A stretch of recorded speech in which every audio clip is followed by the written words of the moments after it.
Good afternoon, everyone. Welcome to the Adventure and Mystery Book Club. I'm Bill Mallory, branch manager of the La Jolla Library. So glad you could join me today for another reading of War of the Worlds. We are getting near the end here. Today we have Book 2, Chapter 8, and uh, and it's a good one. Just to recap briefly, um, our hero has been going through London, and he has met up with his a friend that he had met at the very beginning of the story, the artillerymen. Again, these characters have no names; they're just known by what they do.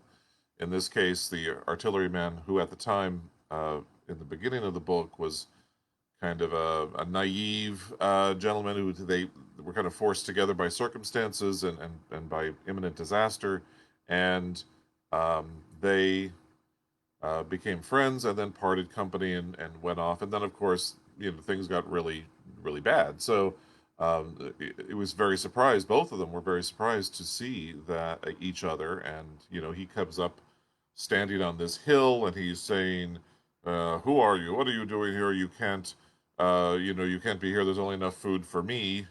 And then when he recognizes our narrator, he is very warm and very welcoming.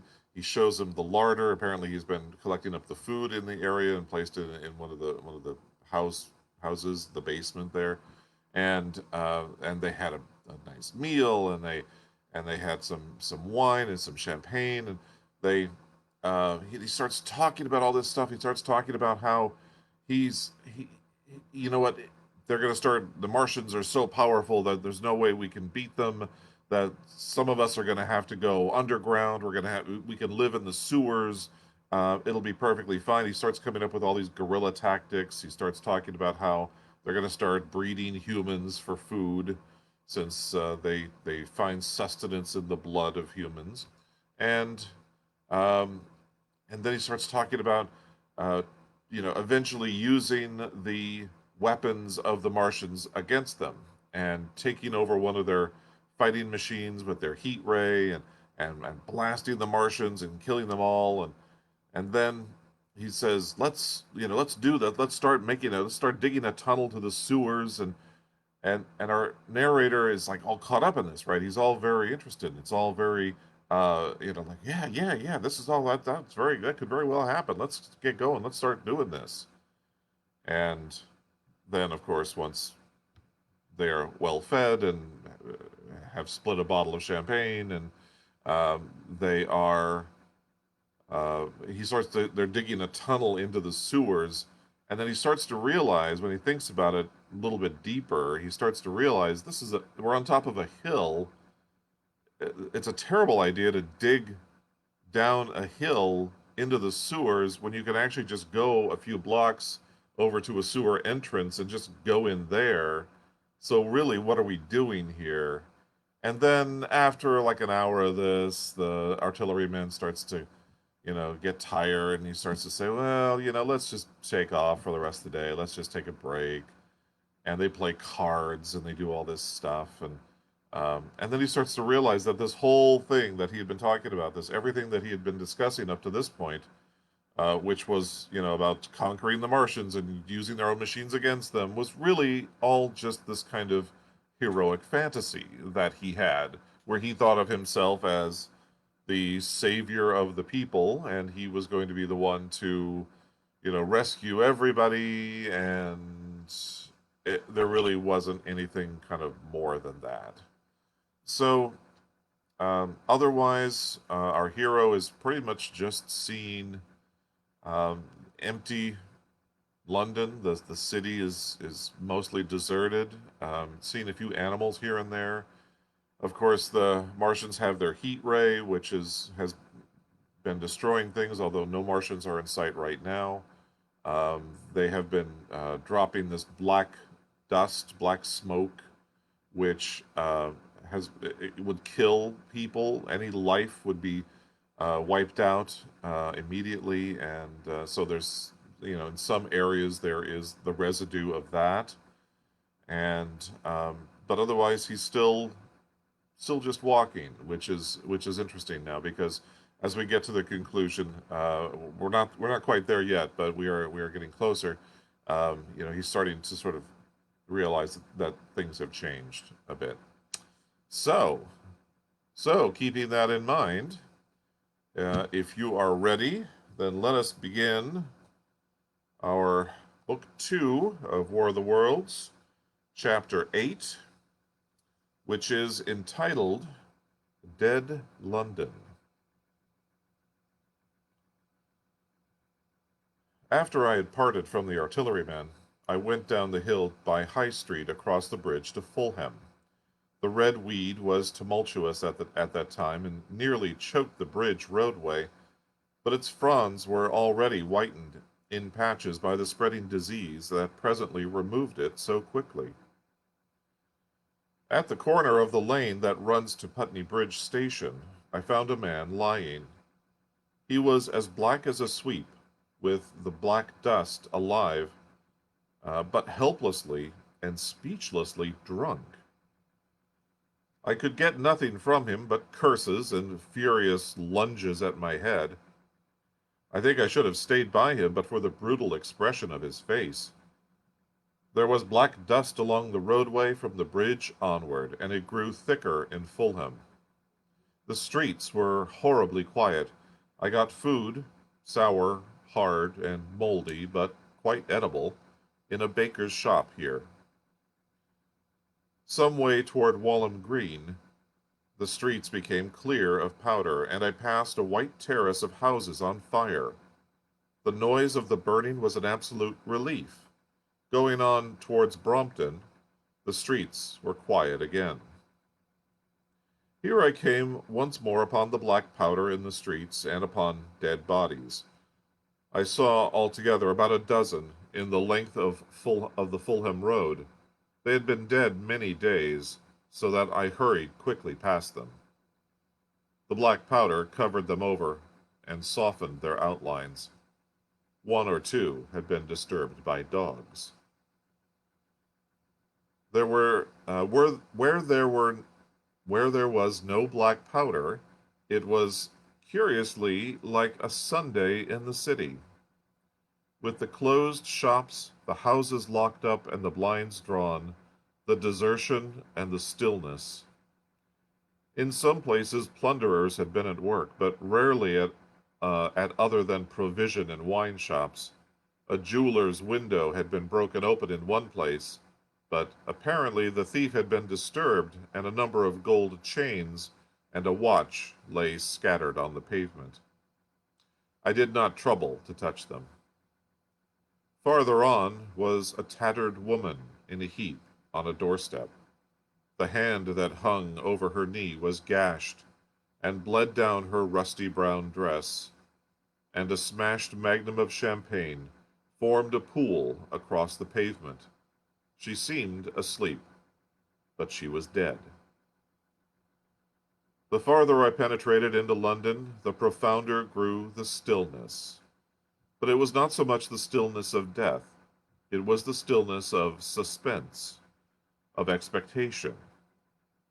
At any time, the destruction that had already singed the northwestern borders of the metropolis and had annihilated Ealing and Kilburn might strike among these houses and leave them smoking ruins. It was a city condemned and derelict. In South Kensington, the streets were clear of dead and of black powder. It was near South Kensington that I first heard the howling. It crept almost imperceptibly upon my senses. It was a sobbing alternation of two notes, "Ula, ula, ula, ula," keeping on perpetually. When I passed the streets that ran northward, it grew in volume, and houses and buildings seemed to deaden and cut it off again. It came in a full tide down Exhibition Road. I stopped, staring toward Kensington Gardens, wondering at this strange, remote wailing. It was as if that mighty desert of houses had found a voice for its fear and solitude. Ula, ula, ula, ula, wailed that superhuman note. Great waves of sound sweeping down the broad, sunlit roadway between the tall buildings on each side. I turned northward, marveling toward the iron gates of Hyde Park. I had half a mind to break into the Natural History Museum and find my way up to the summits of the towers in order to see across the park, but I decided to keep to the ground, where quick hiding was possible, and so went on up Exhibition Road. All the large mansions on each side of the road were empty and still, and my footsteps echoed against the walls of the houses. At the top, near the park gate, I came upon a strange sight. A bus overturned, and the skeleton of a horse picked clean. I puzzled over this for a time, and then went on to the bridge over the Serpentine. The voice grew stronger and stronger, though I could see nothing above the housetops on the north side of the park save a haze of smoke to the northwest. Ula, ula, ula, ula, cried the voice coming, as it seemed to me, from the district about Regent's Park. The desolating cry worked upon my mind. The mood that had sustained me passed. The wailing took possession of me. I found I was intensely weary, footsore, and now again hungry and thirsty. It was already past noon. Why was I wandering alone in this city of the dead? Why was I alone when all London was lying in a state in its black, lying in state in its black shroud? I felt intolerably lonely. My mind ran on old friends that I had forgotten for years. I thought of the poisons in the chemist's shop, of the liquors and the wines merchants stored. I recalled the two sodden creatures of despair, who, as far as I knew, shared the city with myself. I came into Oxford Street by the Marble Arch, and here again were black powder and several bodies, and an evil, ominous smell from the gratings of the cellars of some of the houses. I grew very thirsty after the heat of my long walk. With infinite trouble, I managed to break into a public house and get food and drink. I was weary after eating. I went into the parlor behind the bar and slept on a black horsehair sofa I found there. I awoke to find that dismal howling still in my ears. Ula, ula, ula, ula. It was now dusk, and after I had routed some of the biscuits and a cheese in the bar, there was a meat safe, but it contained nothing but maggots. I wandered on through the silent residential squares to Baker Street. Portman Square is the only one that I can name, and so came out at last upon Regent's Park. And as I emerged from the top of Baker Street, I saw, far away over the trees, in the clearness of the sunset, the hood of the Martian giant from which this howling proceeded. I was not terrified. I came upon him as if it were a matter of course. I watched him for some time, but he did not move. He appeared to be standing and yelling for no reason I could discover. I tried to formulate a plan of action. That perpetual sound of "ula, ula, ula, ula" confused my mind. Perhaps I was too tired to be very fearful. Certainly I was more curious to know the reason of this monotonous crying than afraid. I turned back away from the park and struck into Park Road, intending to skirt the park, went along under the shelter of the terraces and got a view of the stationary, howling Martian from the direction of St. John's Wood. A couple of hundred yards out of Baker Street, I heard a yelping chorus and saw, first a dog with a piece of putrescent red meat in his jaws coming headlong toward me, and then a pack of starving mongrels in pursuit of him. He made a wide curve to avoid me, as though he feared I might prove a fresh competitor. As the yelping died away, down the silent road the wailing sound of "Ula, ula, ula, ula" reasserted itself. I came upon the wrecked handling machine halfway to St. John's Wood Station. At first, I thought a house had fallen across the road. It was only as I clambered among the ruins that I saw with a start this mechanical Samson lying with its tentacles bent and smashed and twisted among the ruins it had made. The forepart was shattered. It seemed as if it had driven blindly straight at the house and had been overwhelmed in its overthrow. It seemed to me, then, that this might have happened by a handling machine escaping from the guidance of its Martian. I could not clamber among the ruins to see it, and the twilight was now so far advanced that the blood with which its seat was smeared and the gnawed gristle of the Martian that the dogs had left were invisible to me. Wondering still more at all that I had seen, I pushed on toward Primrose Hill. Far away, through a gap in the trees, I saw a second Martian, as motionless as the first, standing in the park toward the zoological gardens, and silent.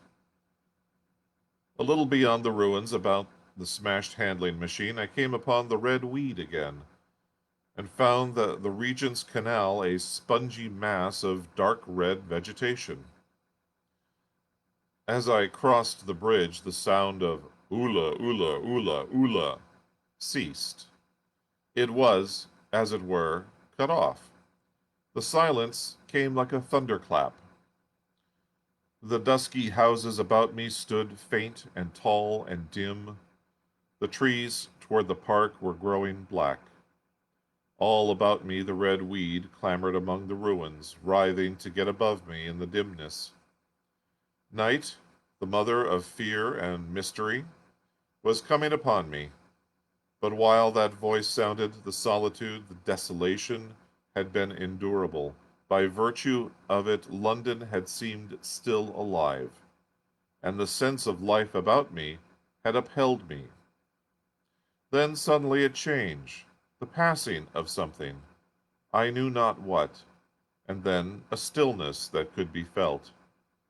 Nothing but this gaunt quiet. London about me gazed at me spectrally. The windows in the white houses were like the eye sockets of skulls. About me, my imagination found 1,000 noiseless enemies moving. Terror seized me, a horror in my temerity. In front of me, the road became pitchy black, as though it were tarred, and I saw a contorted shape lying across the pathway. I could not bring myself to go on. I turned down St. John's Wood Road and ran headlong from this unendurable stillness toward Kilburn. I hid from the night and the silence until long after midnight in a cabman's shelter in Harrow Road. But before the dawn my courage returned, and while the stars were still in the sky, I turned once more toward Regent's Park.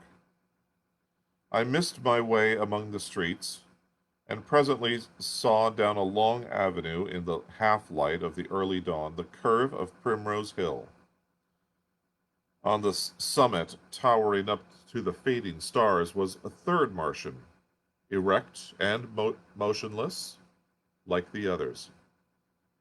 An insane resolve possessed me. I would die and end it. And I could save myself even the trouble of killing myself. I marched on recklessly towards this Titan, and then, as I drew nearer, and the light grew, I saw that a multitude of black birds was circling and clustering about the hood. At that, my heart gave a bound, and I began running along the road. I hurried through the red weed that choked St. Edmund's Terrace, I waded breast high across a torrent of water that was rushing down from the waterworks toward the Albert Road, and emerged upon the grass before the rising of the sun. Great mounds had been heaped about the crest of the hill, making a huge redoubt of it. It was the final and largest place the Martians had made, and from behind these heaps, there rose a thin smoke against the sky. Against the skyline, an eager dog ran and disappeared. The thought that had flashed into my mind grew real, grew credible. I felt no fear, only a wild, trembling exultation. And I ran up the hill towards the motionless monster. Out of the hood hung lank shreds of brown at which the hungry birds pecked and tore. In another moment I had scrambled up the earthen rampart, stood upon its crest, and the interior of the redoubt was below me. A mighty space it was, with gigantic machines here and there within it, huge mounds of material and strange shelter places, and scattered about it, some in their overturned war machines, some in the now rigid handling machines, and a dozen of them stark and silent and laid in a row, were the Martians, dead, slain by the putrefactive and the disease bacteria against which their systems were unprepared, slain as the red weed was being slain, after all man's devices had failed, by the humblest things that God in his wisdom has put upon this earth. For so it had come about, as indeed I and many men might have foreseen had not terror and disaster blinded our minds. These germs of disease have taken toll of humanity since the beginning of things, taken toll of our pre-human ancestors since life began here. But by virtue of this natural selection of our kind, we have developed resisting power. To no germs do we succumb without a struggle, and to many, those that cause putrefaction in dead matter, for instance, our living frames are altogether immune. But there are no bacteria in Mars, and directly these invaders arrived, directly they drank and fed, our microscopic allies began to work their overthrow. Already, when I watched them, they were irrevocably doomed, dying and rotting even as they went to and fro. It was inevitable. By the toll of 1,000,000,000 deaths, man has brought his birthright of earth, and it is his against all comers. It would still be his were the Martians 10 times as mighty, for neither do men live nor die in vain. Here and there they were scattered, nearly 50 altogether, in that great gulf they had made, overtaken by a death that must have seemed to them as incomprehensible as any death could be. To me, also, at the time, this death was incomprehensible.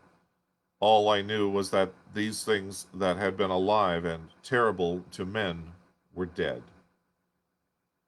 For a moment I believed that the destruction of the Sennacherib had been repeated, that God had repented, that the angel of death had slain them in the night.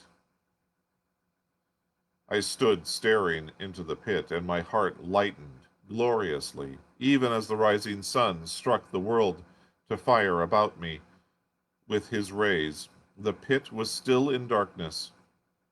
The mighty engines, so great and wonderful in their power and complexity, so unearthly in their torturous forms, those rose weird and vague and strange out of the shadows toward the light. A multitude of dogs, I could hear, fought over the bodies that lay darkly in the depth of the pit, far below me. Across the pit, on its farther lip, flat and vast and strange, lay the great flying machine with which they had been experimenting upon our dead denser atmosphere when decay and death arrested them. Death had not come a day too soon. At the sound of a cawing overhead, I looked up at the huge fighting machine that would fight no more forever, at the tattered red shreds of flesh that dripped down from the overturned seats on the summit of Primrose Hill. I turned and looked down the slope of the hill to where, enhaloed now in birds, stood those other two Martians that I had seen overnight, just as death had overtaken them. The one had died even as it had been crying to its companions. Perhaps it was the last to die, and its voice had gone on perpetually until the force of its machinery was exhausted. They glittered now, harmless tripod towers of shining metal in the brightness of the rising sun. All about the pit, and saved by a miracle from everlasting destruction, stretched the great mother of cities. Those who have only seen London veiled in her somber robes of smoke can scarcely imagine the naked clearness of and beauty of the silent wilderness of the houses. Eastward, over the blackened ruins of Albert Terrace and the splintered spire of the church, the sun blazed, dazzling in a clear sky. And here and there some facet in the great wilderness of roofs caught the light and glared with a white intensity. Northward were Kilburn and Hampstead, blue and crowded with houses.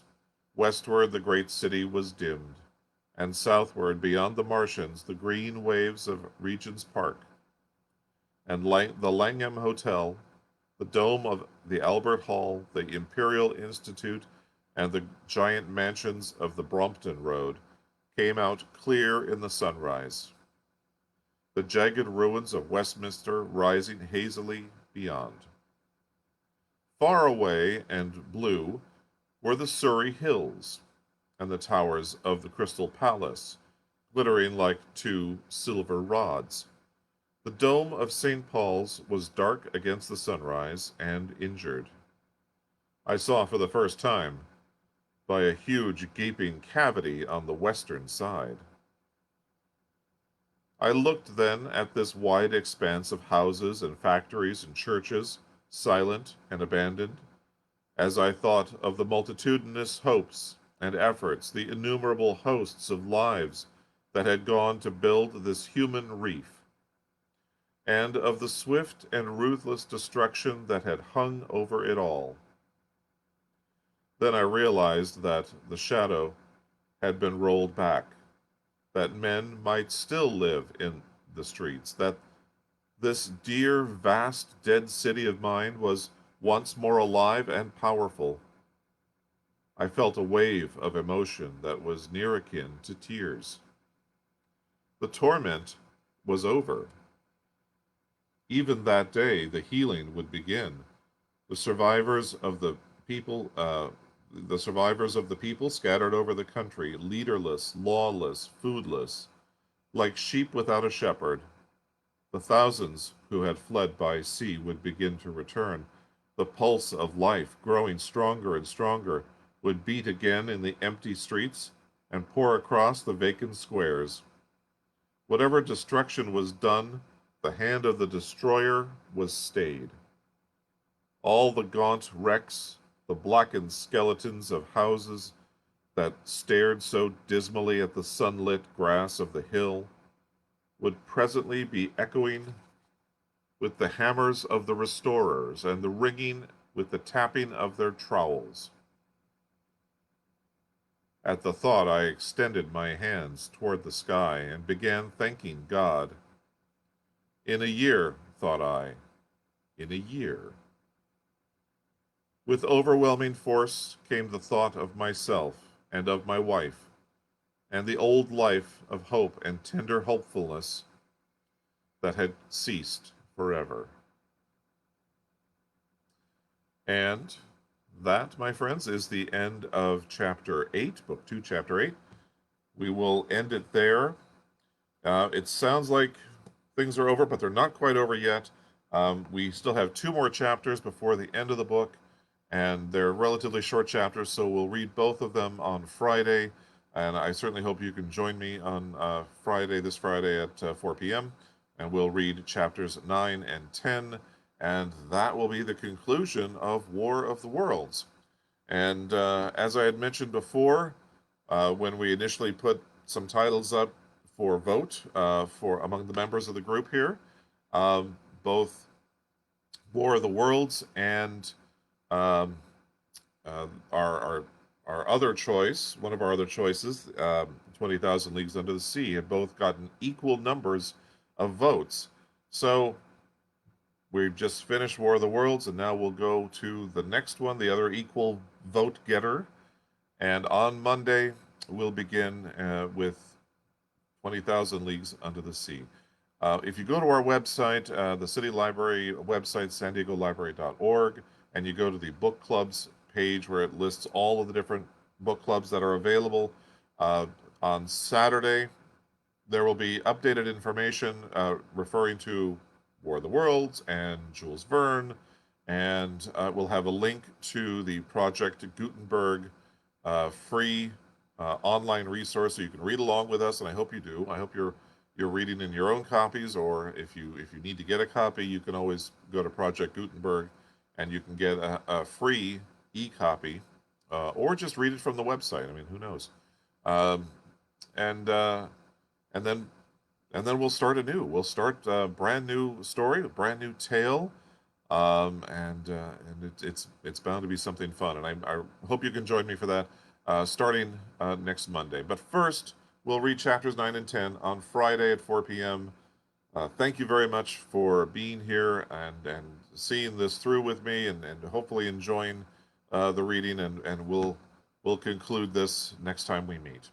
Thank you very much, everyone. Have a good couple of days, and we'll see you again.